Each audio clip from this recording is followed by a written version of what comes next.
It's pretty wild when a company casually unloads nearly 8,000 stores, watches total revenue drop, and the stock still rallies anyway. Welcome to Earnings Unscripted, everybody. It's July 29th, 2026, and today we're tearing into the Q3 results for StarBucks, ticker SBUX. And honestly, Miro, they're doing some serious remodeling under the hood this time. Yeah, the headline figures aren't absolute optical illusion this quarter.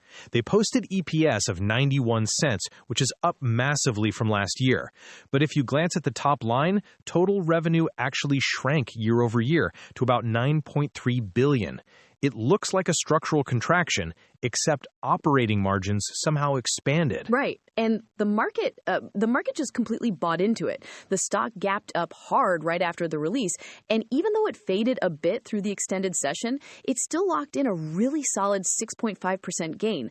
Obviously, our banter here isn't official investment advice, just two people parsing the tape. But the optimism makes sense when you see underlying global store demand growing by roughly 8%. Well, that underlying demand is genuine. They're basically hacking consumer habits to fill their afternoon dead zones.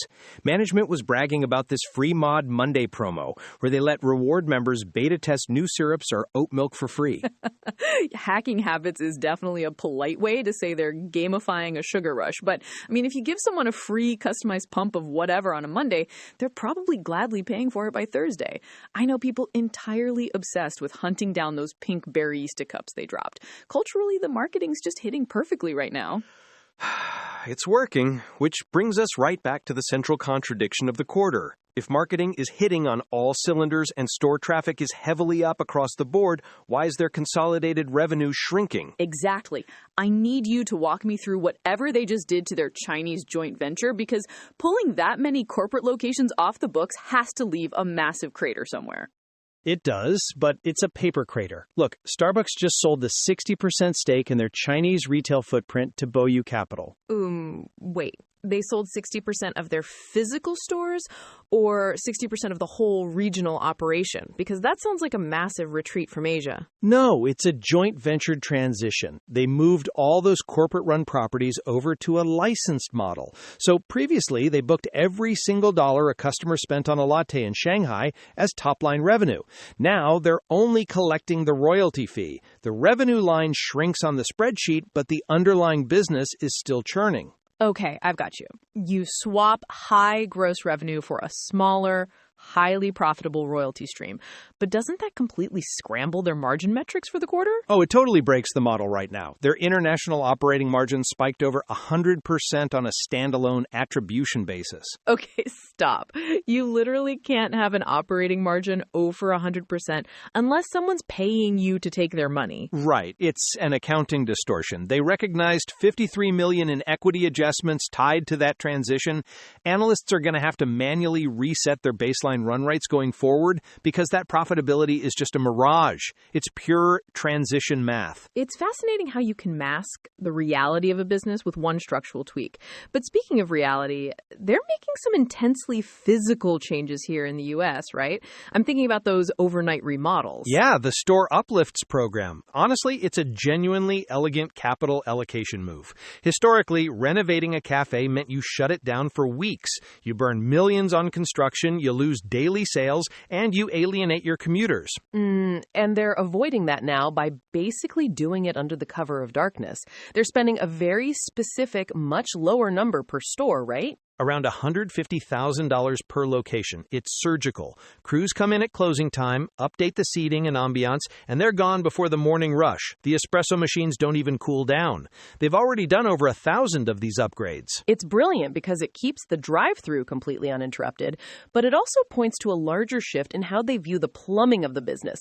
They're also rolling out 24-hour supply chain replenishments to eliminate those dreaded out-of-stock stickers on the app. Exactly. Brian Nickel framed it directly on the call. He said, "Green Apron service has been a real game changer for our business. It's given us a platform to fix the operational issues we faced."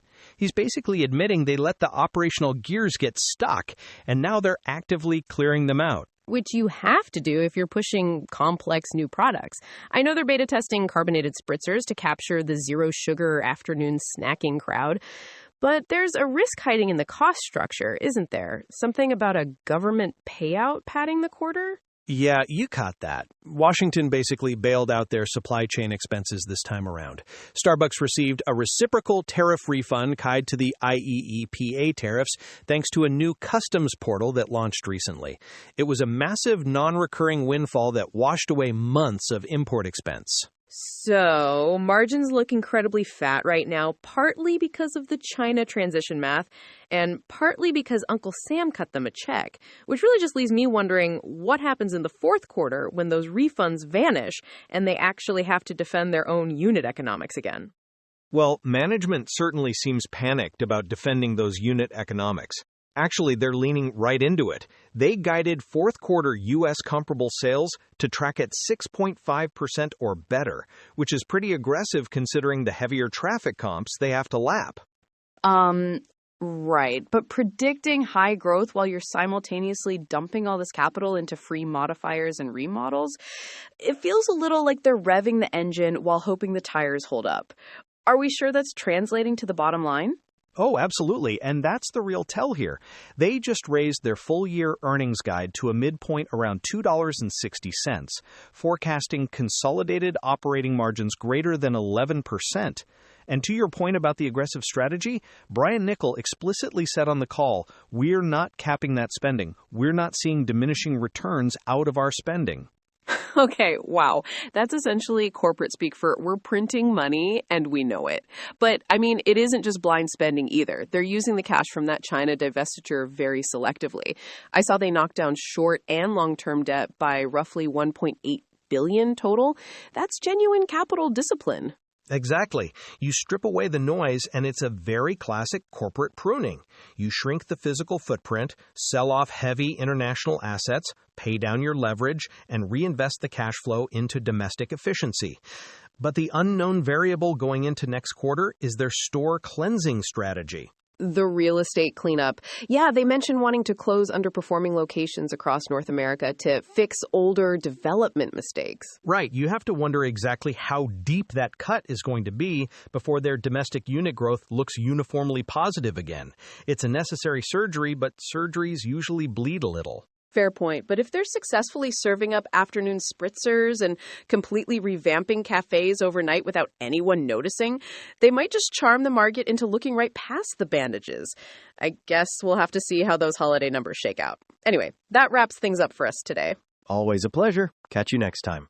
If you enjoyed the chat today, maybe think about making us a regular part of your commute. And just full disclosure, this whole show's an AI experiment in making corporate filings actually digestible, meaning both of our voices and the script itself are completely synthetic, delivering the breakdown to your feed the exact same day the company reports. We'd love to hear your feedback or know what ticker you want us to tackle next. So just drop a note to earningsunscripted@datamadness.ca. Talk to you next time.